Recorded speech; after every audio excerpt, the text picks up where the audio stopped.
Chapter 14, wherein is continued the adventure of the Knight of the Grove.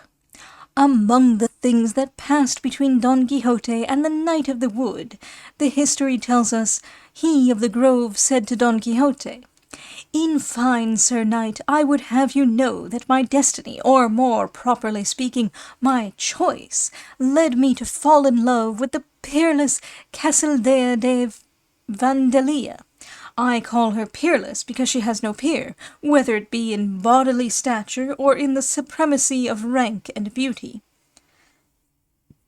This same Casildea, then, that I speak of, requited my honourable passion and gentle aspirations by compelling me, as his stepmother did Hercules, to engage in many perils of various sorts, at the end of each promising me that, with the end of the next, the object of my hopes should be attained.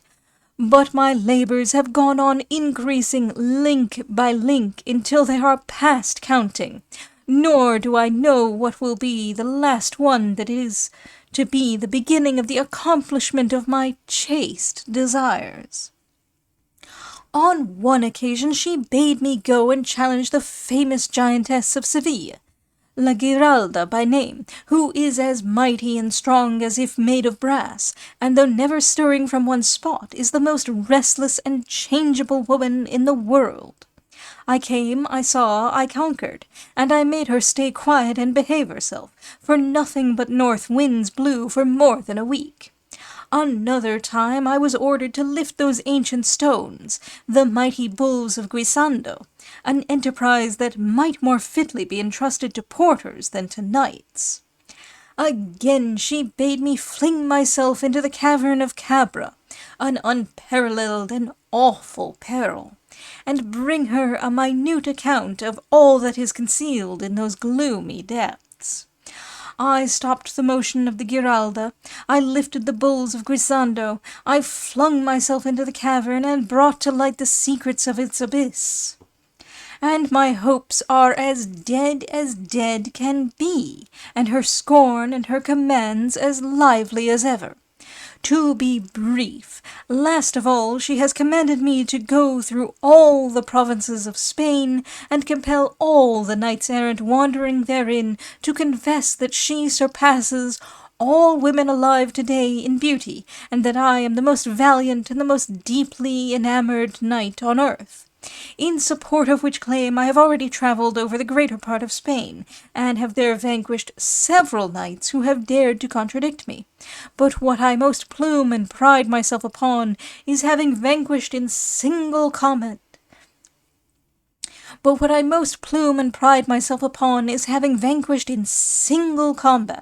that so famous knight Don Quixote of La Mancha, and made him confess that my Casildea is more beautiful than his Dulcinea, and in this one victory I hold myself to have conquered all the knights in the world, for this Don Quixote that I speak of has vanquished them all, and I, having vanquished him, his glory, his fame, and his honour have passed and are transferred to my person, for the more the vanquished hath of fair renown, the greater glory gilds the victor's crown. Thus the innumerable achievements of the said Don Quixote are now set down to my account, and have become mine." Don Quixote was amazed when he heard the Knight of the Grove, and was 1,000 times on the point of telling him he lied, and had the lie direct already on the tip of his tongue, but he restrained himself as well as he could, in order to force him to confess the lie with his own lips. So he said to him quietly, "As to what you say, Sir Knight, about having vanquished most of the knights of Spain, or even of the whole world, I say nothing. But that you have vanquished Don Quixote of La Mancha, I consider doubtful. It may have been some other that resembled him, although there are few like him. How, not vanquished? Said he of the Grove. By the heaven that is above us, I fought Don Quixote and overcame him and made him yield, and he is a man of tall stature, gaunt features, long, lank limbs, with hair turning grey, an aquiline nose rather hooked, and large, black, drooping moustaches. He does battle under the name of the Countenance, and he has for squire a peasant called Sancho Panza. He presses the loins and rules the reins of a famous steed called Rocinante. And lastly, he has for the mistress of his will a certain Dulcinea del Toboso, once upon a time called Aldonza Lorenzo, just as I call mine Casildea de Vandalia, because her name is Casilda, and she is of Andalusia. If all these tokens are not enough to vindicate the truth of what I say, here is my sword that will compel incredulity itself to give credence to it. Calm yourself, Sir Knight, said Don Quixote, and give ear to what I am about to say to you. I would have you know that this Don Quixote you speak of is the greatest friend I have in the world. So much so that I may say I regard him in the same light as my own person. And from the precise and clear indications you have given, I cannot but think that he must be the very one you have vanquished. On the other hand, I see with my eyes and feel with my hands that it is impossible it can have been the same, unless indeed it be that, as he has many enemies who are enchanters, and one in particular who is always persecuting him, some one of these may have taken his shape, in order to allow himself to be vanquished, so as to defraud him of the fame that his exalted achievements as a knight have earned and acquired for him throughout the known world.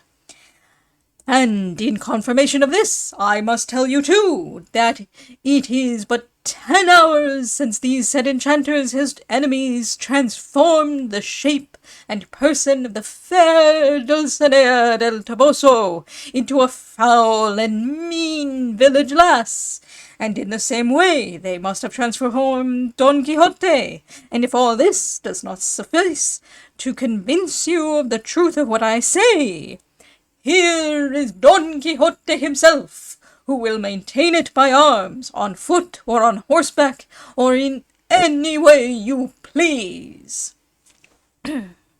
And so saying, he stood up and laid his hand on his sword, waiting to see what the Knight of the Grove would do, who in an equally calm voice said in reply, "Pledges don't distress a good payer.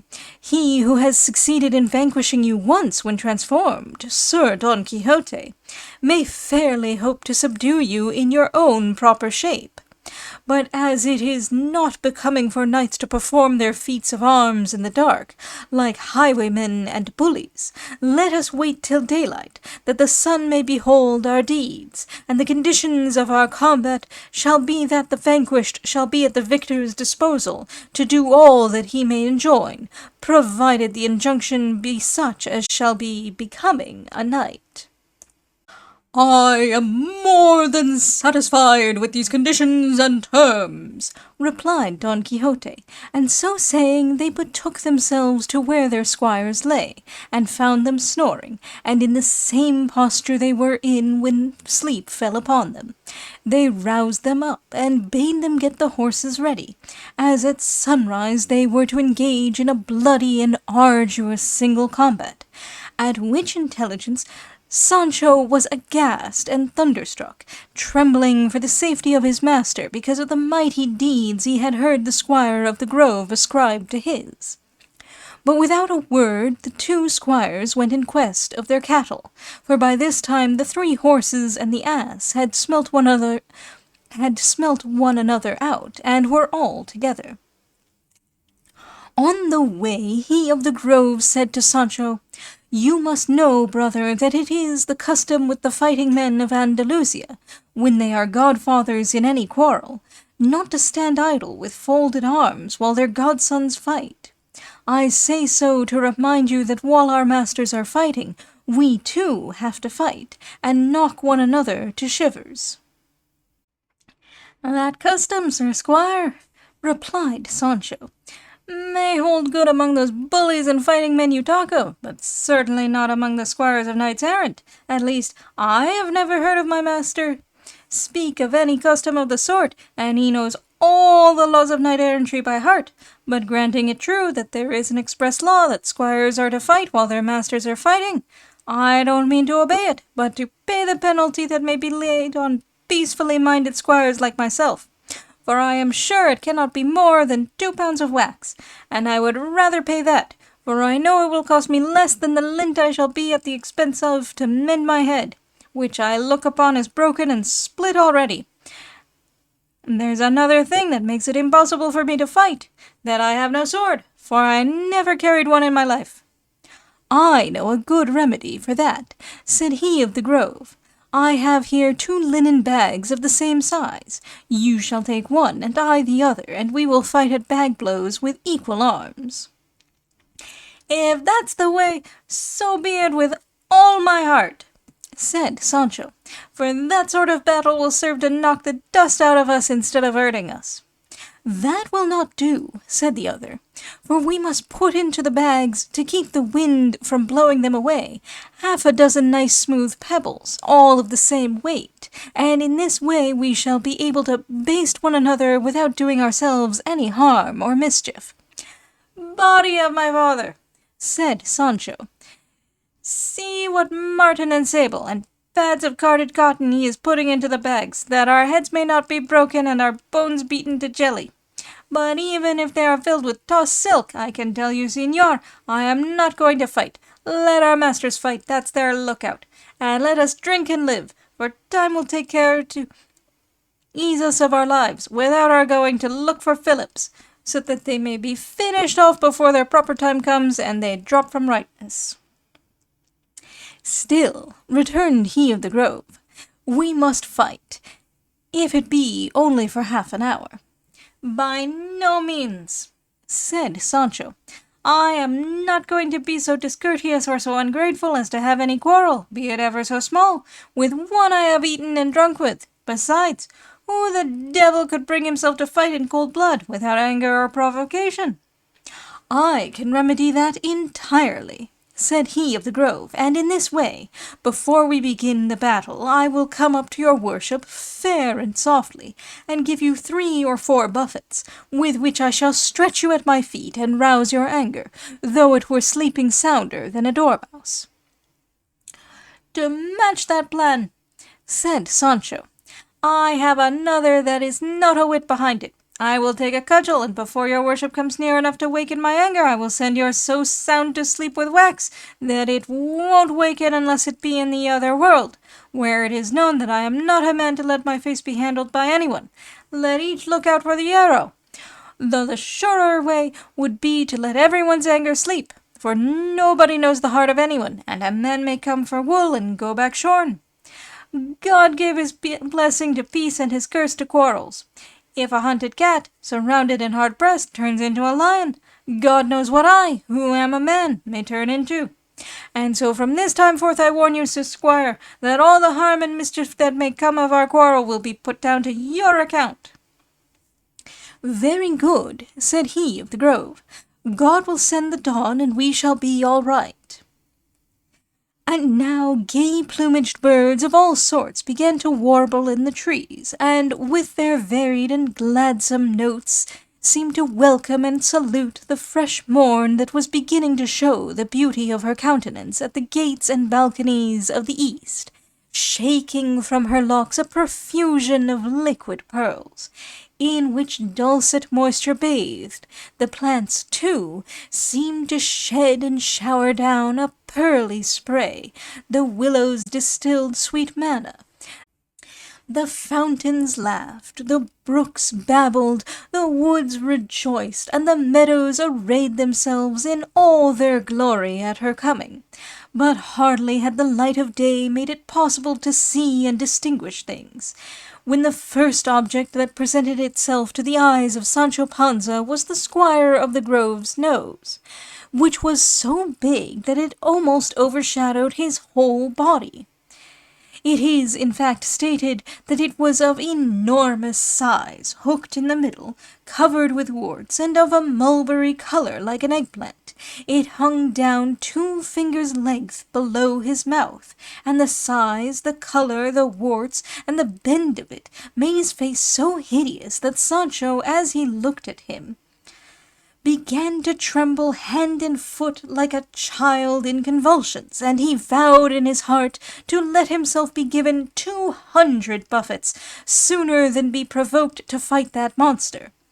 Don Quixote examined his adversary, and found that he already had his helmet on and visor lowered, so that he could not see his face. He observed, however, that he was a sturdily built man, and not very tall in stature. Over his armour he wore a surcoat or cassock of what seemed to be the finest cloth of gold, all bespangled with glittering mirrors like little moons, which gave him an extremely gallant and splendid appearance. Above his helmet fluttered a great quantity of plumes, green, yellow, and white, and his lance, which was leaning against a tree, was very long and stout, and had a steel point more than a palm in length.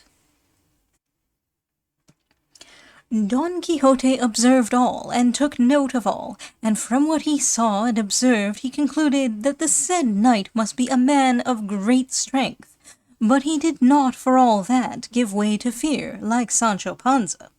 On the contrary, with a composed and dauntless air, he said to the Knight of the Mirrors, "If, Sir Knight, your great eagerness to fight has not banished your courtesy, by it I would entreat you to raise your visor a little, in order that I may see if the comeliness of your countenance corresponds with that of your equipment." "Whether you come victorious or vanquished out of this emprise, Sir Knight," replied he of the Mirrors, "you will have more than enough time and leisure to see me, and if now I do not comply with your request, it is because it seems to me I should do a serious wrong to the fair Casildea de Vandalia in wasting time while I stop to raise my visor, before compelling you to confess what you are already aware I maintain."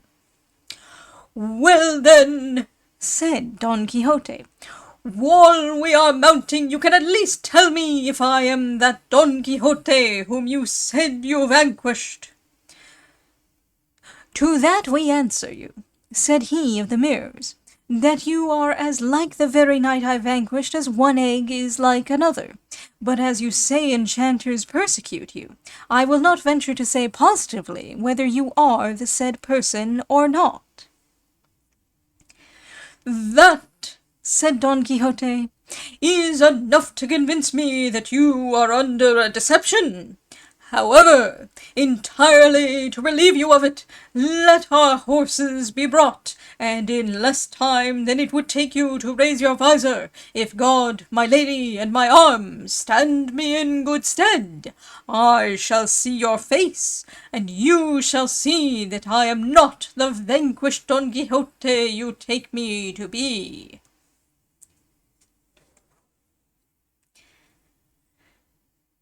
With this, cutting short the colloquy, they mounted, and Don Quixote wheeled Rocinante round in order to take a proper distance to charge back upon his adversary, and he of the Mirrors did the same. But Don Quixote had not moved away 20 paces when he heard himself called by the other, and each returning half-way, he of the Mirrors said to him, "Remember, Sir Knight, that the terms of our combat are, that the vanquished, as I said before, shall be at the victor's disposal." "I am aware of it already," said Don Quixote, "provided what is commanded and imposed upon the vanquished be things that do not transgress the limits of chivalry." "That is understood," replied he of the Mirrors.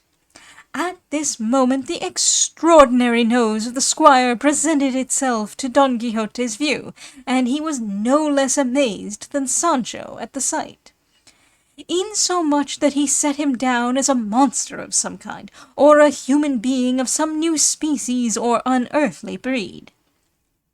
Sancho, seeing his master retiring to run his course, did not like to be left alone with the nosy man, fearing that with one flap of that nose on his own the battle would be all over for him, and he would be left stretched on the ground, either by the blow or with fright.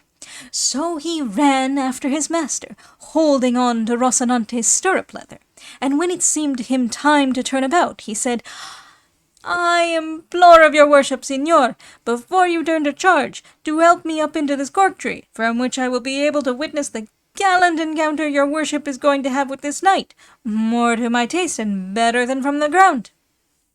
"It seems to me rather, Sancho," said Don Quixote, "that thou wouldst mount a scaffold in order to see the bulls without danger." "To tell the truth," returned Sancho, "the monstrous nose of that squire has filled me with fear and terror, and I dare not stay near him." "It is," said Don Quixote, "such a one that were I not what I am, it would terrify me too.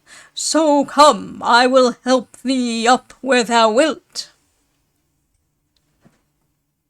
While Don Quixote waited for Sancho to mount into the cork tree, he of the mirrors took as much ground as he considered requisite, and, supposing Don Quixote to have done the same, without waiting for any sound of trumpet or other signal to direct them, he wheeled his horse, which was not more agile or better looking than Rocinante, and at his top speed, which was an easy trot, he proceeded to charge his enemy.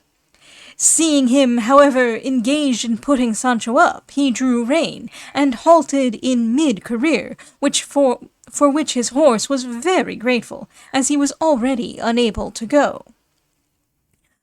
Don Quixote, fancying that his foe was coming down upon him flying, drove his spurs vigorously into Rocinante's lean flanks, and made him scud along in such style that the history tells us that on this occasion only was he known to make something like running, for on all others it was a simple trot with him. And with this unparalleled fury he bore down where he of the mirrors stood digging his spurs into his horse up to buttons, without being able to make him stir a finger's length from the spot where he had come to a standstill in his course. At this lucky moment and crisis, Don Quixote came upon his adversary, in trouble with his horse, and embarrassed with his lads, which he either could not manage, or had no time to lay in rest. Don Quixote, however, paid no attention to these difficulties, and in perfect safety to himself, and without any risk, encountered him of the mirrors, with such force that he brought him to the ground, in spite of himself, over the haunches of his horse, and with so heavy a fall that he lay to all appearance dead, not stirring hand or foot. The instant Sancho saw him fall, he slid down from the cork tree, and made all haste to where his master was, who, dismounting from Rocinante, went and stood over him of the mirrors, and unlacing his helmet to see if he was dead, and to give him air if he should happen to be alive, he saw— who can say what he saw without filling all who hear it with astonishment, wonder, and awe? He saw, the history says, the very countenance, the very face, the very look, the very physiognomy, the very effigy, the very image of the bachelor Samson Carrasco. As soon as he saw it, he called out in a loud voice, "Make haste here, Sancho, and behold what thou art to see but not to believe. Quick, my son, and learn what magic can do, and wizards and enchanters are capable of." Sancho came up, and when he saw the countenance of the bachelor Carrasco, he fell to crossing himself 1,000 times, and blessing himself as many more. All this time the prostrate knight showed no signs of life, and Sancho said to Don Quixote, "It is my opinion, señor, that in any case your worship should take and thrust your sword into the mouth of this one here that looks like the bachelor Samson Carrasco. Perhaps in him you will kill one of your enemies, the enchanters." "Thy advice is not bad," said Don Quixote, "for of enemies the fewer the better." And he was drawing his sword to carry into effect Sancho's counsel and suggestion, when the squire of the mirrors came up, now without the nose which had made him so hideous, and cried out in a loud voice, "Mind what you are about, Señor Don Quixote! That is your friend, the bachelor Samson Carrasco, you have at your feet, and I am his squire." "And the nose?" said Sancho, seeing him without the hideous feature he had before, to which he replied, "I have it here in my pocket," and putting his hand into his right pocket, he pulled out a masquerade nose of varnished pasteboard of the make already described, and Sancho, examining him more and more closely, exclaimed aloud in a voice of amazement, "Holy Mary, be good to me! Isn't it Tom Cecial, my neighbour and gossip?" "Why, to be sure I am," returned the now unnosed squire. "Tom Cecial I am, gossip and friend Sancho Panza, and I'll tell you presently the means and tricks and falsehoods by which I have been brought here.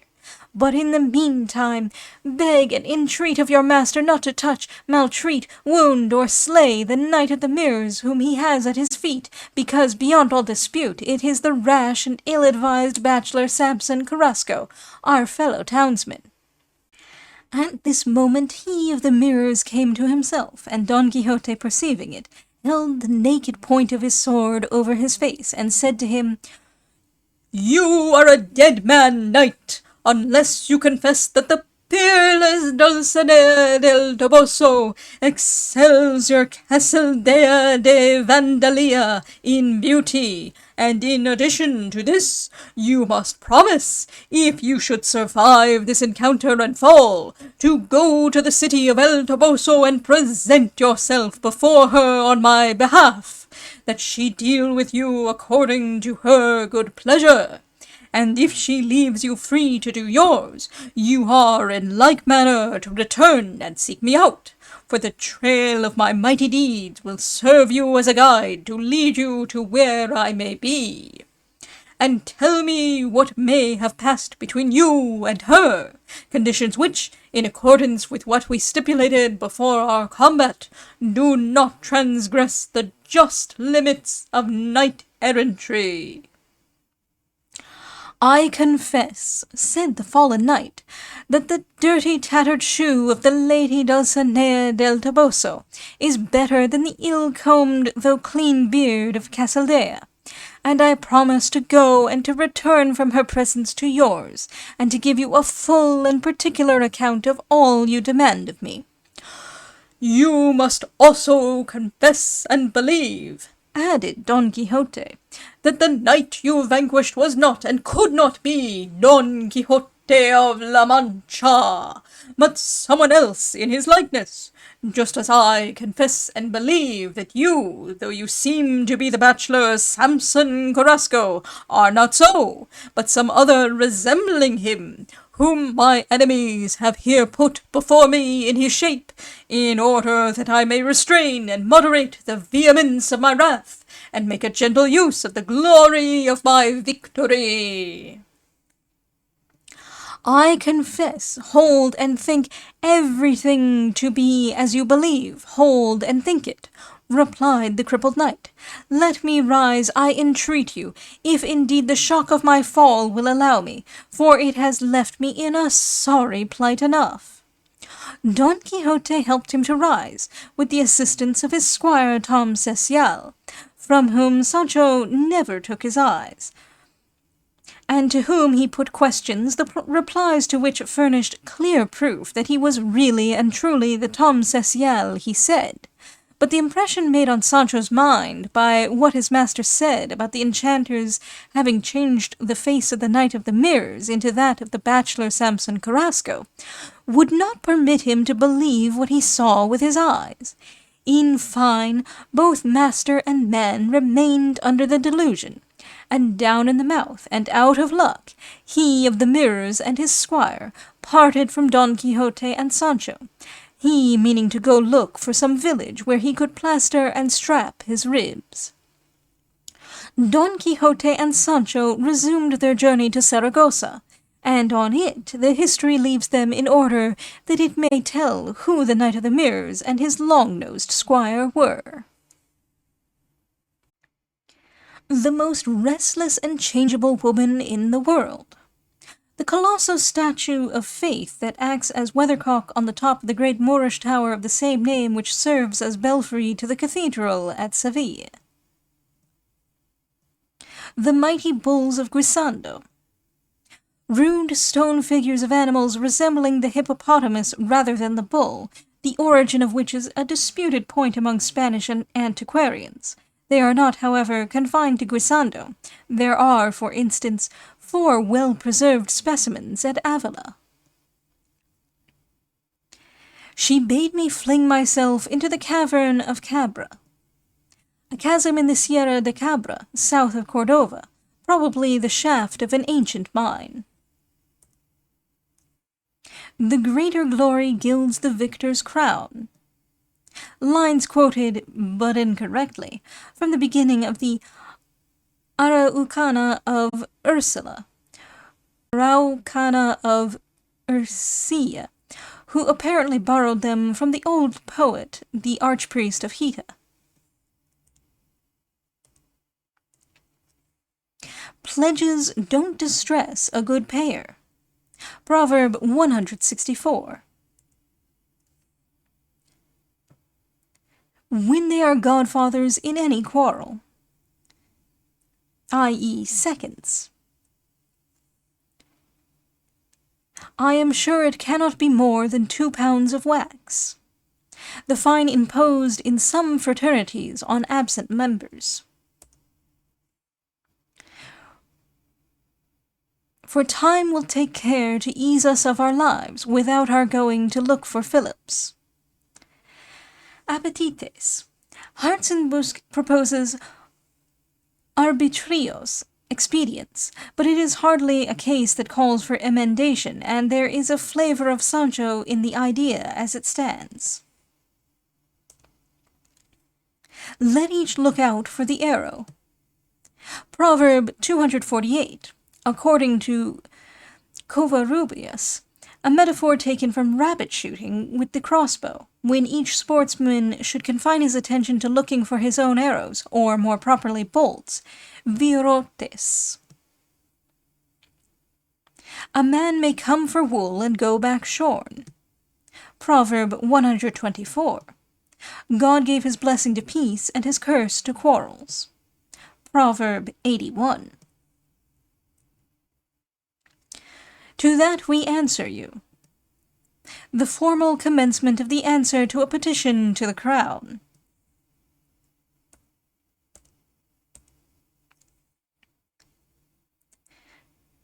He of the mirrors stood digging his spurs into his horse up to buttons. The old form of spur was a spike with a knob or button near the point to keep it from penetrating too far.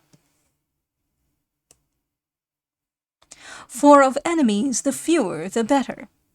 Proverb 94.